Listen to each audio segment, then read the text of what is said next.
La conquista del Perú, capítulo 19. La tiranía de Francisco Hernández Girón. La desaparición de Gonzalo Pizarro y de Francisco de Carvajal no sirvió para apaciguar definitivamente el Perú.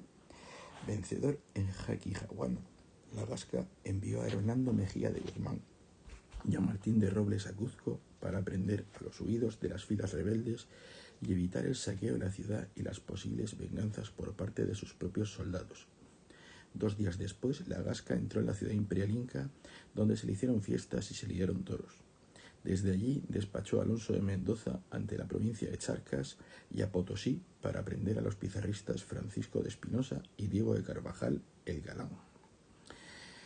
A ellos le siguió el licenciado Juan Polo de Ondegardo, al que nombró gobernador y capitán general de aquellas tierras, que partió para castigar a los que fueron apodados los de la mira, es decir, aquellos que no habían sido traidores ni leales. El licenciado Gabriel de Rojas, en calidad de tesorero, se encargó de cobrar el quinto real y las multas que recayeron sobre los traidores y los mirones. El fruto de la recaudación ascendió a 1.200.000 pesos que Polo de Ondegardo envió a España después de la repentina muerte de Rojas. Mientras tanto, en Cuzco, el oidor Andrés de Cianca y el maestro de campo Alonso de Alvarado castigaron a los afectos al bando derrotado. Garcilaso fue testigo de algunos azotamientos que, según contó, escandalizaron a los indios, pues era algo que no se había visto entre españoles. A los azotes hechos a lomos de llamas, para mayor vergüenza de los condenados, se unieron los destierros, las penas de galeras y las amputaciones de manos. Aquellas escenas convivieron con el perdón que la Gasca otorgó por las causas criminales que quedaron sueltas, por entender que los cabecillas de la rebelión, singularmente Gonzalo Pizarro y Francisco de Carvajal, habían pagado por ellas con sus vidas. Sea como fuere, durante el verano de 1548, en todo Perú se celebraron, según Gregorio Salinero, no menos de 653 juicios. Hechas esas justicias entre los rebeldes, la Gasca hubo de atender a las demandas que les hacían quienes habían luchado por la causa realista. Más de 2.500 hombres esperaban remuneración y repartimiento de indios como recompensa a su lealtad. El problema al que se enfrentaba el vencedor de Jaquijahuana es que tan solo disponía de apenas 150 repartimientos de indios. En busca de tranquilidad, el licenciado se desplazó al valle de Apurímac en compañía del arzobispo de Lima, Jerónimo de Loaiza, y de su secretario, Pedro López de Cazalla. Hasta aquel valle, en el que permaneció 3 meses, llegaron continuas peticiones y memoriales, cuyos remitentes se creían merecedores de grandes premios. Además de los repartimientos peruanos, la Gasca dio la gobernación del Reino de Chile a Pedro de Valdivia. Desplazado hasta las tierras de su gobernación, Valdivia, tal y como se dijo, murió en diciembre de 1553 a mano de las huestes de Lautaro.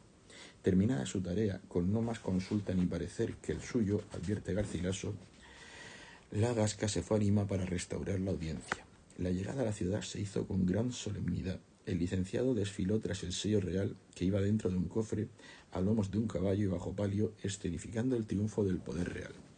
Danzantes de los principales pueblos indios recibieron aquel desfile y recitaron coplas en las que se reafirmaban en su lealtad al rey y en su rechazo al tirano Gonzalo Pizarro.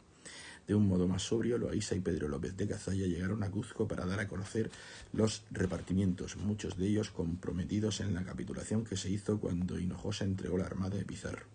Conocida la lista de los recompensados, muchos fueron los que se quejaron por no recibir la merced de la que se consideraban acreedores.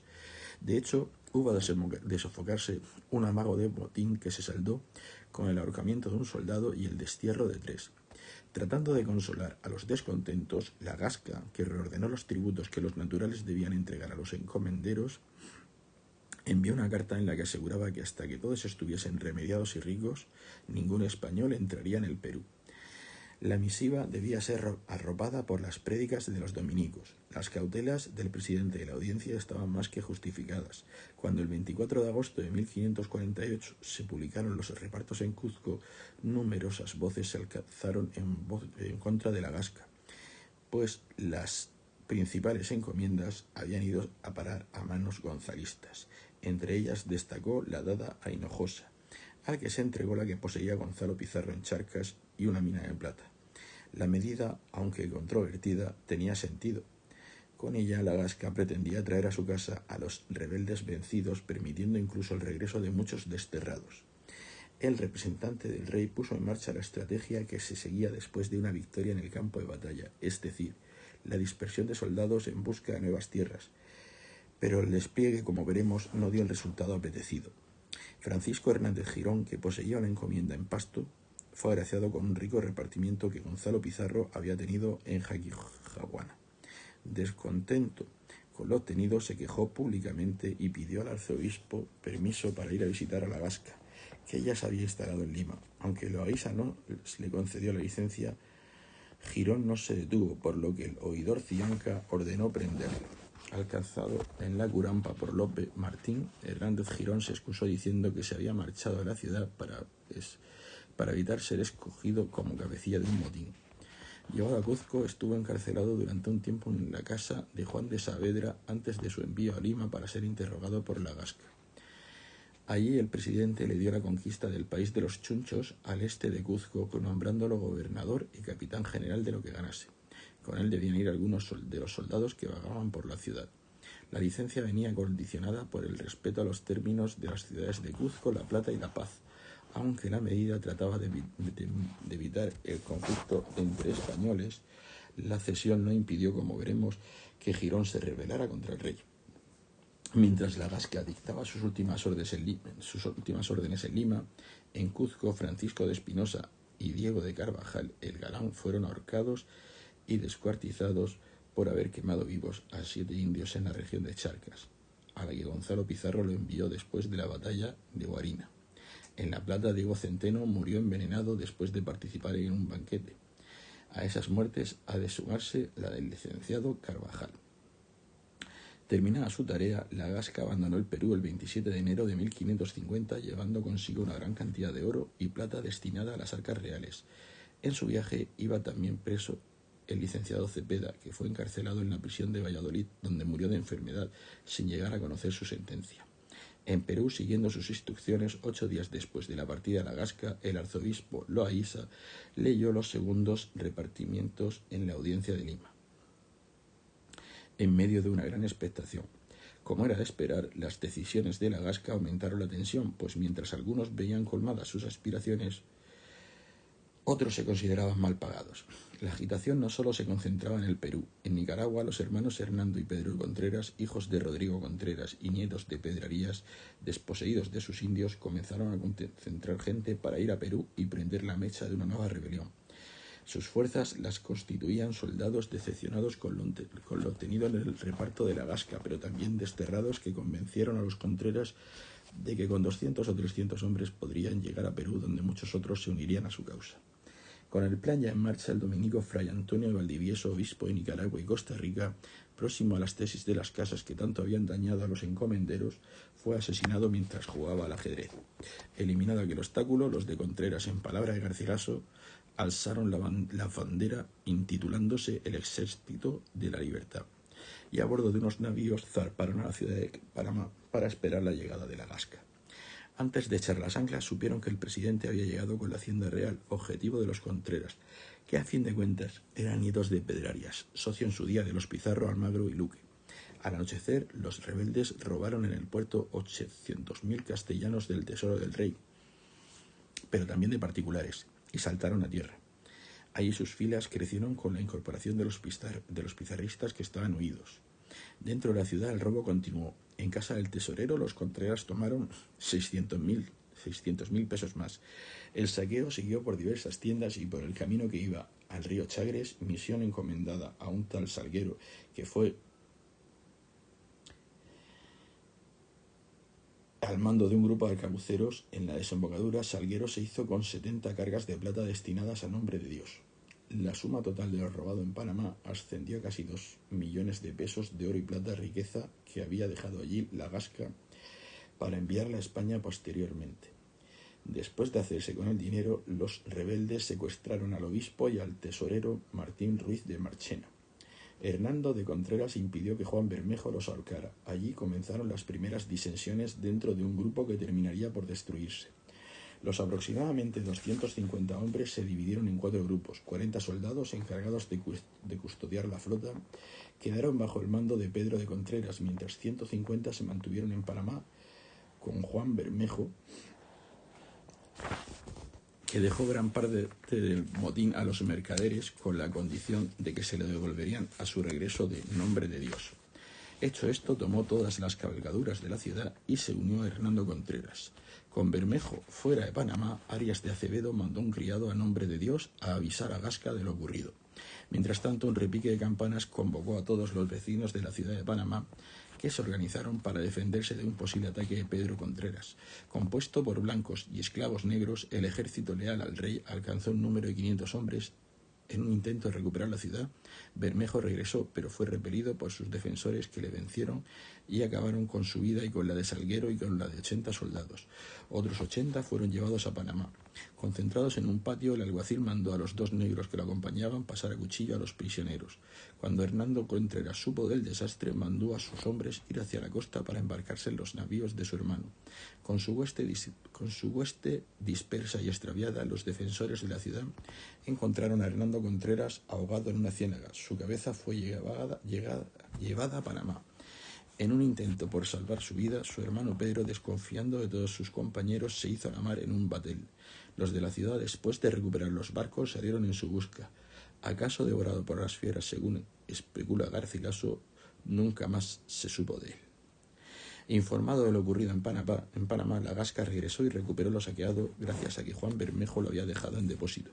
Restituido el oro del rey, el de los particulares también se pudo recuperar gracias a las habituales marcas que sus dueños hacían en las barras de metal. Después de castigar a algunos ladrones que habían robado parte de lo traído por Salguero, la Gasca mandó colocar la cabeza de Hernando Contreras en la picota dentro de una jaula. Con la ciudad en orden, el 24 de mayo de 1550 el presidente se embarcó hacia España, donde en recompensa por sus servicios recibió el obispado de Palencia primero y el de Sigüenza después. A la Gasca le sucedió el virrey Antonio de Mendoza, que llegó al Perú en septiembre de 1551 procedente de la Nueva España. En su traslado al Perú pesaron las sospechas de que pudiera alzarse con la tierra, además de la certeza de su intento de dar el gobierno en herencia a su hijo, a quien pretendió dejar como coadjutor antes de regresar hacia España, pretextando hallarse enfermo. La carta enviada por el rey a su secretario Juan Vázquez de Molina el 26 de febrero de 1549 es clara. En ella, Carlos I desde Bruselas afirma: y porque se ha entendido que don Antonio de Mendoza ha tenido fin a esto, dexando lo de la Nueva España a don Francisco su hijo, lo cual en ninguna manera concederíamos por muchas causas y razones que hay. Un año después, Luis Hurtado de Mendoza, presidente del Consejo de Indias y hermano de don Antonio, reconoció que la intención de dejar en manos de don Francisco de Mendoza el virreinato de Nueva España era cierta. En julio de 1549, Luis de Velasco fue nombrado virrey, cortando cualquier posibilidad de hacer hereditario el cargo. En consecuencia, Antonio de Mendoza hubo de aceptar su marcha al Perú. El 12 de enero de 1551, con su salud quebrantada, Antonio de Mendoza, junto a su hijo y su séquito, abandonó la Ciudad de México para emprender un largo viaje. El 12 de septiembre de 1551, don Antonio llegó a Lima, a la que rehusó entrar bajo palio. Al igual que ocurrió con su padre, don Francisco, atravesó una serie de arcos triunfales a su llegada a Cuzco.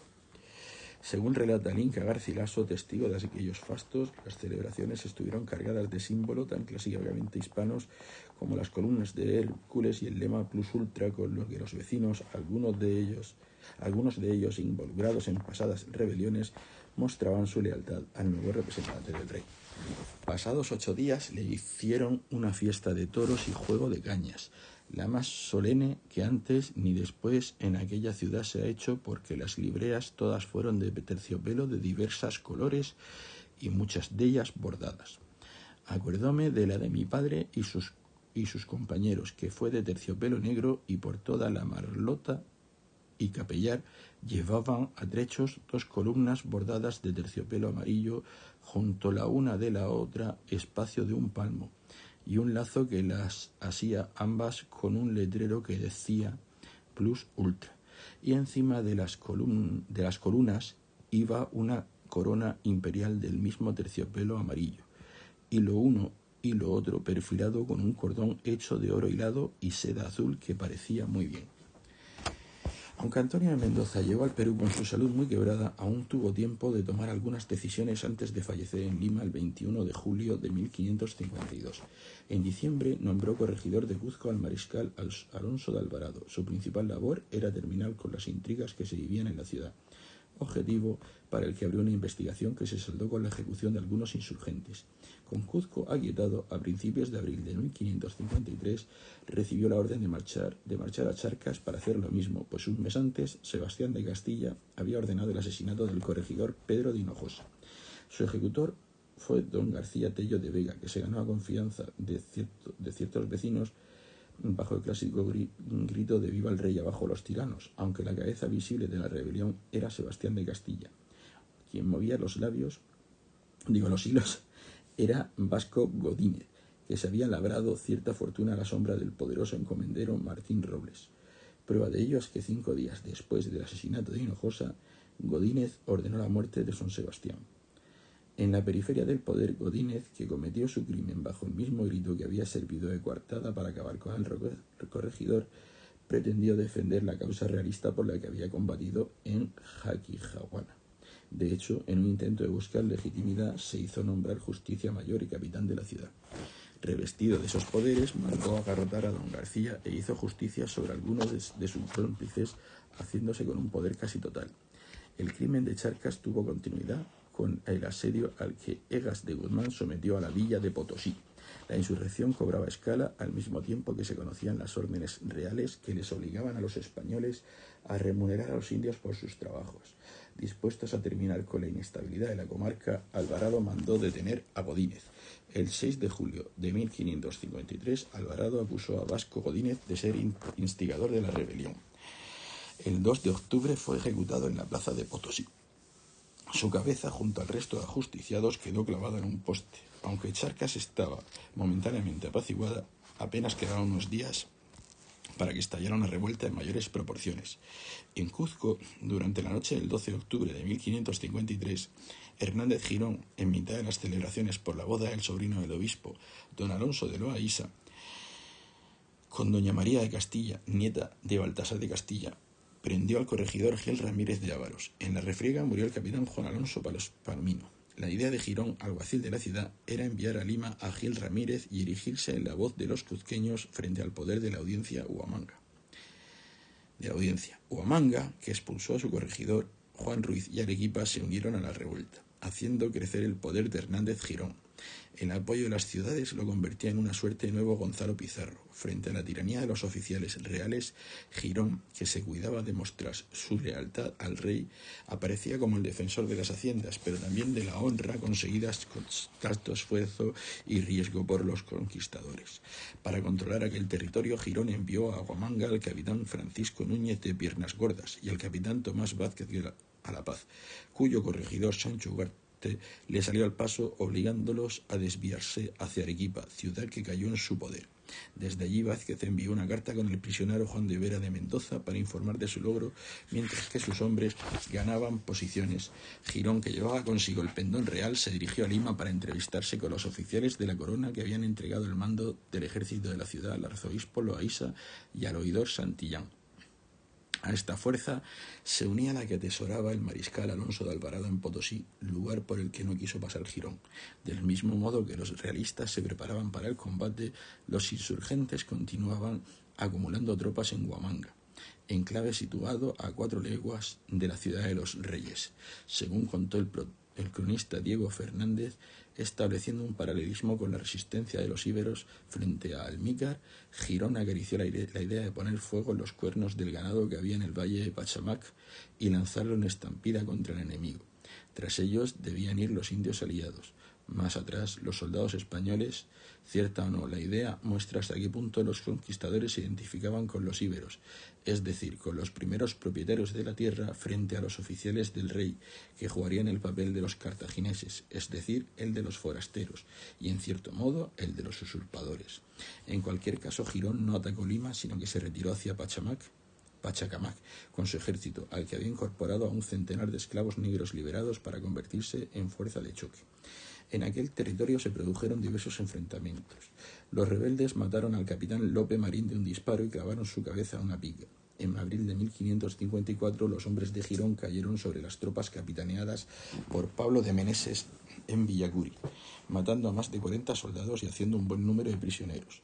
Derrotado, Meneses se refugió en Lima. La respuesta corrió a cargo del mariscal Alvarado, que se lanzó a una larga persecución que concluyó en la región de Parinacocha, al sur de Cuzco. Gracias a unos soldados que se pasaron a su bando, Girón supo que los realistas se encontraban en el pueblo indio de Chuquinga, alrededor del cual comenzaron una serie de escaramuzas que dieron la victoria al rebelde. El inesperado éxito en Chuquinga hizo tambalear la lealtad de algunos, singularmente la de Gómez de Solís, que tras construir un fuerte cerca de Arequipa le ofreció sus armas y caballos a cambio de que los soldados pudieran regresar a sus casas. Durante varias jornadas, Girón venció en todos los encuentros con los realistas. Su ejército, engrosado por desertores, llegó a los 1000 efectivos, de los cuales más de un tercio eran negros. Informado de que las tropas del rey carecían de pólvora, Girón atacó el campamento que el mariscal tenía en Pucara el 9 de octubre de 1554. Lo que parecía una fácil victoria se convirtió en una dolorosa derrota. El fracaso de Girón y las promesas de perdón de Alvarado hicieron que el alzado viera reducida su hueste a 300 soldados. Entre los que se pasaron a las filas de Alvarado estuvo Tomás Vázquez. A pesar del revés recibido, Girón se dirigió hacia Jauja con el propósito de atacar Lima, y aunque la ciudad estaba mermada de defensores, hizo salir algunos de sus capitanes. Uno de ellos, Gómez Arias, dio caza a Hernández Girón y lo condujo a la ciudad de los Reyes. El inca Garcilaso dio otra versión de aquel apresamiento. Según narró, Girón fue prendido por los indios lucanas que su padre acaudilló. No fueron estos los únicos naturales que colaboraron con la causa realista. Según constan las disposiciones dadas al virrey Diego López de Zúñiga en 1562, el cacique don Diego recibió 49 pesos y 4 tomines, que se le decían por ciertos toldos y mecha que dio para la guerra de Francisco Hernández. En el mismo documento consta el pago a los indios Huancas, Tarama y Chinchaconcha, también aliados del virrey, por el trabajo que tomaron en hacer y traer cierto salitre para la casa de la munición. Estos ejemplos y otros que pudiéramos ofrecer muestran la activa participación e incluso el beneficio de algunas facciones indígenas que obtuvieron en las guerras civiles entre españoles. El 4 de diciembre comenzó el juicio contra Hernández Girón, durante el cual negó todos los cargos y trató de presentarse como un instrumento de los descontentos que en ningún momento cuestionaron la autoridad regia.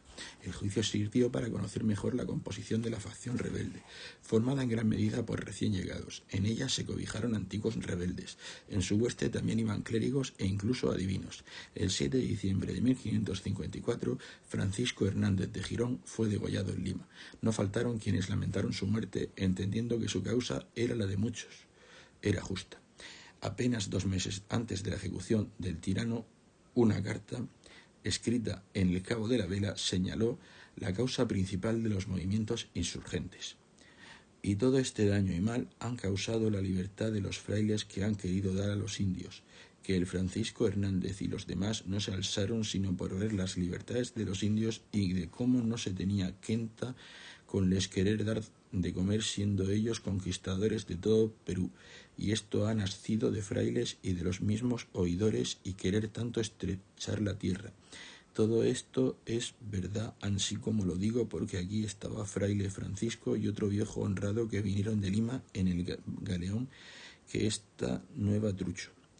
Los efectos de la controversia de Valladolid, que enfrentó al dominico Bartolomé de las Casas con Juan Ginés de Sepúlveda entre 1550 y 1551, se hacían notar en las Indias. La causa lascasiana, teocrática e indigenista chocaba con las aspiraciones de unos conquistadores que estaban dispuestos a defender lo logrado en el Perú a costa, en muchos casos, de su hacienda y su sangre. Fin del capítulo 19.